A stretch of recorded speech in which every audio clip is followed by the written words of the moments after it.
Sometimes I wonder whether our need to make financial sense ends up hindering us from doing the creative work that we need to do in an unnecessary way. Because the truth is, we all need to make financial sense. We all have to pay the bills, we have to put food on the table, we have to have money to live, and that's a good thing. But I think sometimes we use our need to make money as an excuse for why we're procrastinating or why we're allowing ourselves to not move forward in the creative work that's in our hearts to do. Hi, welcome back to the channel. This is video 7 of 30, where I'm trying to make 30 videos in 30 days to get this channel going. Talk about that more in one of my earlier videos that I posted this week, so you can go check that out.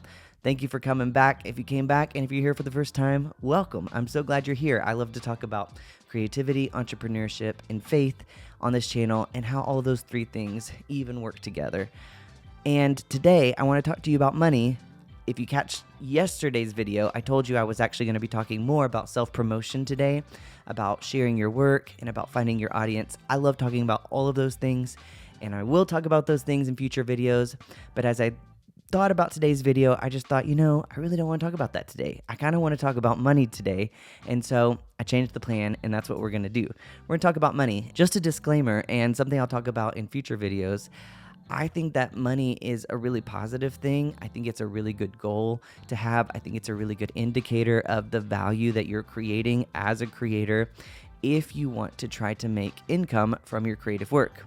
So even though I'm talking about it in a negative way today, I don't want you to think that my thoughts and opinions about money in general when it comes to creative work are all negative.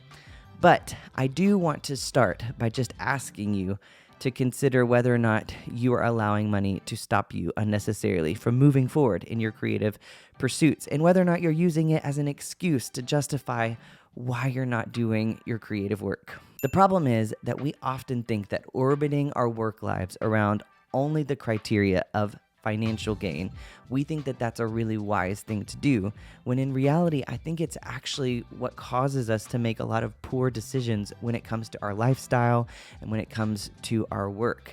And that's true to me just across the board with all kinds of career decisions, not just when it comes to creative work. For example, you probably shouldn't just decide on your career just because you want a job that makes a lot of money, because you really want to find work that fits your lifestyle, your desired lifestyle, and you want work that fits your gifts and your talents and your energies and your passions, because work is something that most of us end up doing a lot of. We spend most of our days working, and so choosing what you're doing just based on financial gain is probably not the wisest decision to make, and in fact, it actually might cause you to make some really poor decisions that you'll regret. For example, I know a lot of people who think that they have to go full-time in order to do their creative work. But the problem is that not everyone is cut out for the stress that comes with going full-time with your creative work. Going full-time with your creative work oftentimes requires that you have to develop a lot of skills other than your creative work. For example, you need marketing skills, you need sales skills, or you're going to have to partner with people who do these kinds of things. And those are only a couple. Typically, in order to be an entrepreneur that's a creative, you're going to need to have a lot more skills than just the creative work that you do. And then if you get hired to do creative work, then you're likely going to lose some of the freedoms that comes from just doing the creative work that you love to do, because now you're going to have to do your creative work based on the vision of the person who's hiring you and who's giving you the money to do this creative work. Some of us just aren't suited to this kind of entrepreneurial bent to our creative work, and that's totally okay. But at the same time, some of us really are suited to this kind of work, and we feel that the pressures, the demands, the compromises actually help push us forward in our creative work, and we really enjoy the challenges that comes along with being full-time creatives. The problem is that I know several creative people who are very talented and who long to do creative work, but they don't do their creative work because they're not full-time, or because they feel sad or embittered that going full-time wasn't in the cards for them or isn't something that they're suited to. And so because they're not full-time creatives and they're not living that dream that was kind of vaguely defined in the first place, they just have stopped doing their creative work altogether.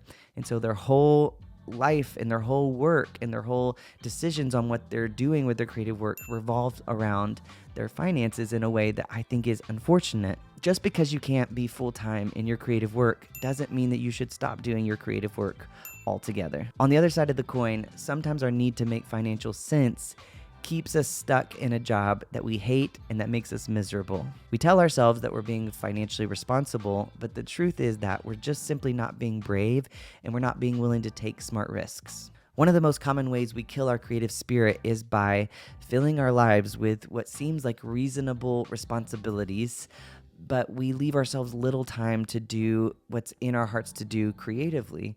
We tell ourselves that we'll work our creative work on the side, but the truth is that we have our jobs, we have our families, we have a lot of things going on. We fill our lives up and we just end up not doing our creative work. Just as I have friends who stopped doing creative work because they couldn't go full-time with it, I also have friends who are working in jobs that they don't really like, telling themselves they'll eventually be able to do the creative work that they want to do, but in reality, they have no time to do their creative work, and they're not really on a trajectory that's going to allow them to grow and have more room to do their creative work. They would probably do better by being brave and making a life change, either finding a job that allows them to do more of their creative work, or some of them even need to just be brave and risk starting to make some of their income from their creative work. That's a really scary change, and it takes a lot of bravery to do that. It takes a lot of believing in your creative work. But sometimes that's the decision that makes actually the most sense, even though it scares us. So some of us might need to make a job change so that we can do our creative work. But at the same time, there are many of us who thrive at having a full-time job that then gives us the freedom and the permission to do our creative work on the side. That's a really good sweet spot for some of us. The thing is that there's not a one-size-fits-all for all kinds of creatives. One creative lifestyle is going to be right for some of us, but not for others, and that's okay. There's actually a lot of different versions and types of lifestyle that could fit for different people. But the point is, the common thread is to be careful about how we're allowing finances to cause us to make the decisions that we're making, because on either side of the coin, we can use finances as an excuse for why we're not doing the creative work that we want to do. One of the things that I believe deeply about work is that work that is meaningful and work that is in alignment with who you are and what you feel deeply compelled to do is a reward in and of itself. We are going to be spending the majority of our lives doing work, and that's a wonderful thing, but not everything we do has to have financial fruit attached to it, and especially doesn't need to have immediate financial fruit. At least one person in every household needs to make income. That's just the truth. But that doesn't mean that every single bit of productivity that we have or every single thing that we want to work on needs to bear financial fruit right now or ever. It's okay to let the work itself be its own reward. Our worries over finances might be hurting us more than they're helping us. As a creative person, I've personally found that I have a lot more joy, and I've actually gotten a lot more success when I stop worrying so much about what doing this creative work will mean for me financially. And it's one of my beliefs that if creative people can go out there and do their best creative work and continue to grow and grow, that it's just a matter of time, and it's highly likely that in time, financial fruits will follow. The catch is just that in order to be our best creative selves, in order to do our best creative work, we have to be at peace on the inside, and that peace often comes from letting go of worrying about whether or not the work we're doing today is going to be financially fruitful or beneficial to us, and to stop using finances as an excuse for not moving forward in our creative projects and in the creative things that our hearts long to do. For a lot of us, we need to make a change and take a smart risk, and we need to stop allowing finances to be our excuse for why we're not taking a smart risk. But this isn't true for everyone, and sometimes you really are in a season where you're simply not able to do your creative work because you really need to focus on what's going on in your financial life. And if that's you, that's totally okay. I just wanted to make this video to challenge you to just think about whether or not your finances are truly something that needs to keep you from your creative work right now, or whether or not you're worrying about finances and your fear of making important and necessary changes are actually keeping you from doing your creative work unnecessarily. That's kind of all I have to say about money in this video. I'm sure we'll have more to talk about in future videos as we deep dive into what it looks like to be a creative entrepreneur. But that's for future videos. I'm done for this one, and I'll see you tomorrow.